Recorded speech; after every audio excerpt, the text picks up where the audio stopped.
Саламатсыздар ма? YouTube арнама қош келіпсіздер. Бүгінгі видеода біз бал қосылған торт дайындаймыз. Алдымен асты қалыңдық ыдысымызға 5 ас қасық балымызды салып, үстінен жарты шай қасық соданың үстіне аздаған лимон қышқылын салып, балдың үстіне салып, араластырып жатырмын. Шамамен 2 минут шамасында осылай қайнаттым. Тынбай араластырып тұру қажет, себебі осылай массамыз көтеріле бастайды. Видеодағыдай байқасаңыздар болады, түсі өзгеріп жатыр. Карамель түске енгенше қайнатамыз.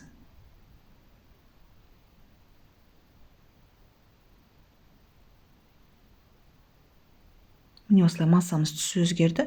Енді үстіне бөлме температурасында тұрған сары май немесе маргаринімізді саламыз. Маргарин немесе сары майымыз ерілген соң газымызды өшіріп шетке алып тұрамыз сұйықтығымызды. Үлкендеу ыдысымызға 5 жұмыртқамызды салып, үстінен аздаған тұзымызды салып, 1 минут шамасына миксермен айландырамыз. Үстінен енді 150 грамм құмшекерді салып, 7-8 минут шамасына миксермен жақсылап араластырамыз.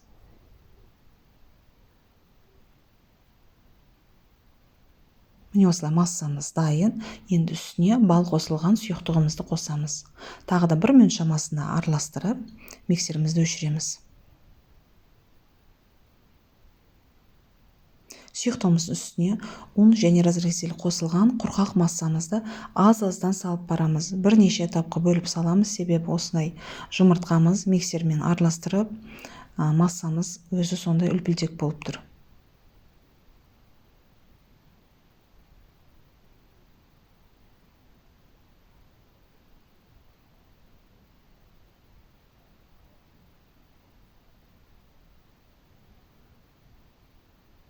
Формамның көлемі 25-ке 35, астына пергамент қағазын төсеп, осындай сұйықтығымызды құямыз.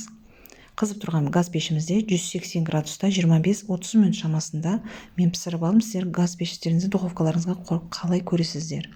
Міне осылай піскенін тексереміз.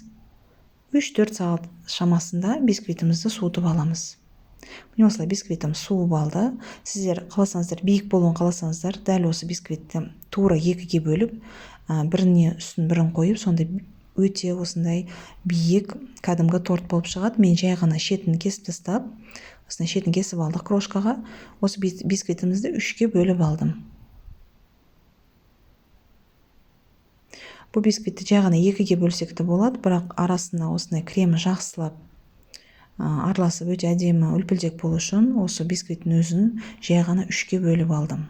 Арасы өте әдемі үлпілдек болып піскен, видеода көрініп тұрыпты.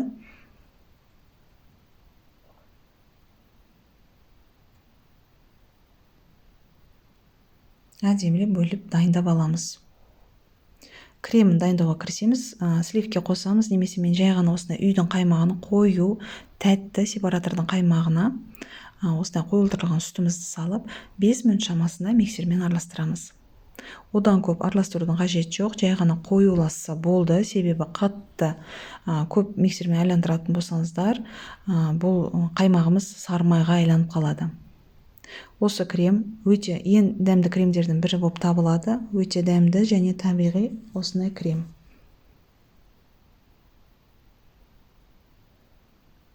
Осы видеода жай ғып көрсетіп жатырмын, кремдің қоюлылығы қандай болу қажеттігін. Соған қарап, істеп жасап көресіздер.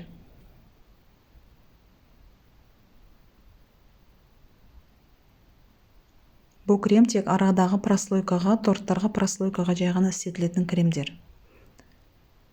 Шетін кесіп алған осындай немізді, бисквиттің шеттеріні мен осындай блендермен айландырып, осындай крошка жасап алдым.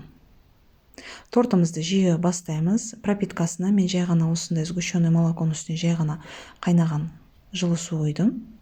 Аздап суымызды қойып шығамыз. Қатты былшылдатып жіберудің қажеті жоқ. Кремімізді тура 3-ке бөліп алдық. 2 арадағы прослойкаға және жоғары және шеттеріні жағуға. Крем осындай бірде болса, тортымыз кесілген кезде әдем болып көрініп тұрады. Осылай 2-ші қабатын қойдық. Тағы да осылай пропиткасын жасаймыз.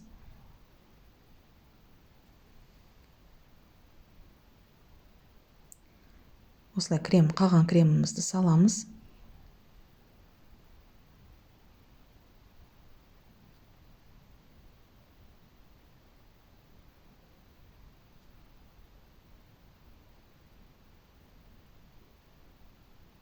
және жоғарғы қабатын салам. Жоғарғы қабатына бізге пропитканың қажеті жоқ. Қалған кремді түгелдей жағып шығамыз.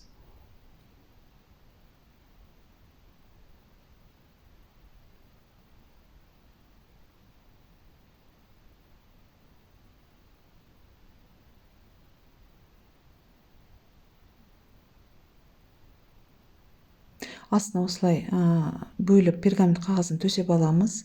Себебі осындай арасында крошка түскен кезде столымыз және аст жағы былғанады.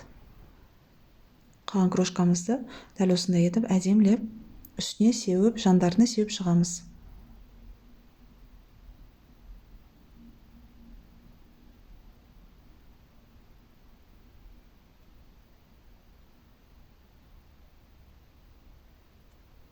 Үстіне крошка істетпейтін болсаңыздар, жай ғана шоколадты глазурь құйып шықсаңыздар болады, немесе үстіне жай ғана жаңғақ сеуіп шықсаңыздар да болады. Ақырындап осындай пергамент қағазын алып тастаймыз.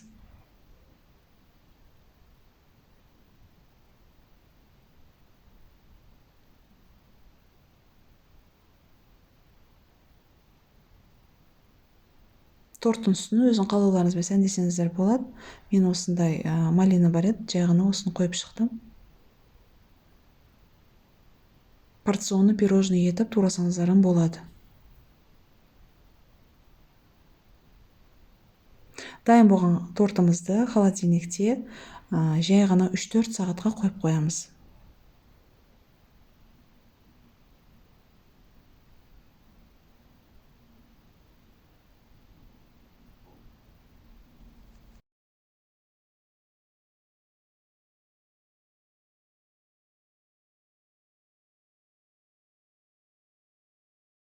Үш сағат шамасында менде уақыт өтті.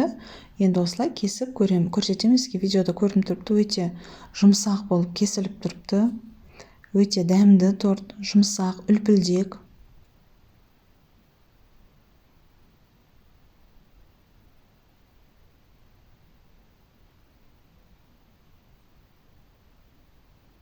Міндетті түрде жасап көріңіздер. Өте дәмді және тез дайындалатын осындай бал қосылған торт. Ас болсын, сіздермен бірге болған Диана. Сау болыңыздар.